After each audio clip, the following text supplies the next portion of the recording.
Hi, ladies. How are we doing today? Welcome to Katzs. The famous Katz's Deli in New York City's Lower East Side is the place to go for an authentic Jewish-American kosher-style dining experience. So we've been here 130 years. All the food that we make is done in a very classic way, the way that deli was done 130 years ago.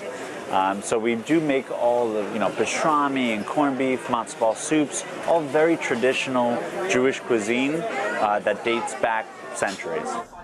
Just 6 blocks away, a different setting at Chinese restaurant Mala Project, with dumplings and other side dishes accompanying their Sichuan dry pot speciality. These are two very different types of cuisine from two very different types of cultures. But once a year, every year, they converge at Christmas time.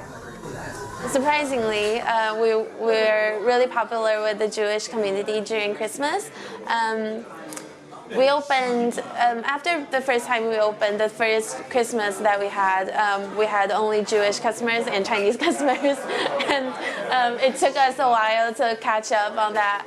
Most of my friends in school had all their Christmas traditions with their families, and so when you're a part of a Jewish family and you don't have those traditions, you kind of come up with your own. And I think one of the more standard ones in Jewish culture is that either going out to eat at a Chinese restaurant or getting Chinese takeout on Christmas. It's a peculiar phenomenon exclusive to the United States. For decades, Jewish Americans have gone to Chinese restaurants for Christmas Eve and Christmas Day. But how did these two historically outsider communities come together, giving birth to this uniquely American tradition?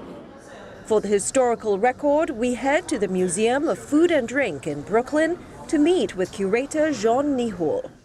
This is one of my favorite menus that we have on our menu wall. It is a Jewish Chinese restaurant that was located in Cherry Hill, New Jersey. It's called Ginsberg and Wong, and this menu actually dates from 1986. But the tradition has its origins in the late 19th century, in the early days of Chinatown, Little Italy, and Jewish Lower East Side, different immigrant communities that coexisted in close proximity.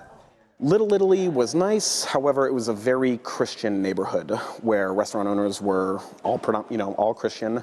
In the restaurants, there could be little figurines of the Virgin Mary around, or scenes of the crucifixion or something like that. And so that allowed the Jews to shift a little bit more towards Chinatown, where you'd go into these spaces and they're really not secular in any way. Maybe a little like kitchen god kind of a thing tucked away in some corner, but nothing overly prominent, overly visible, and it just provided a little bit more of a welcoming atmosphere.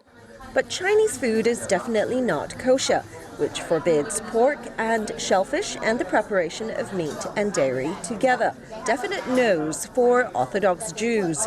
But conservative and Reform Jews have more leeway. Reform Rabbi Joshua Plout, who wrote A Kosher Christmas, explains.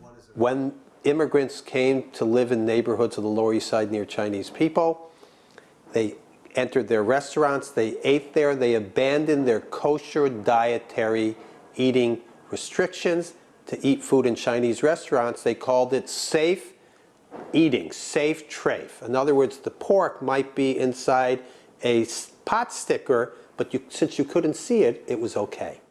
But also the lack of dairy in Chinese cooking meant there was no mixing of meat and milk products, like in Italian food. And if you had lasagna, it was layers of cheese on top of beef. So it was right there in front of you, the violation of the Jewish dietary laws. Not so in a Chinese restaurant. Another factor, Chinese restaurants have historically been among the few establishments opened on Christmas, enabling them to help feed the appetite for this uniquely American tradition of sharing culture and cuisine.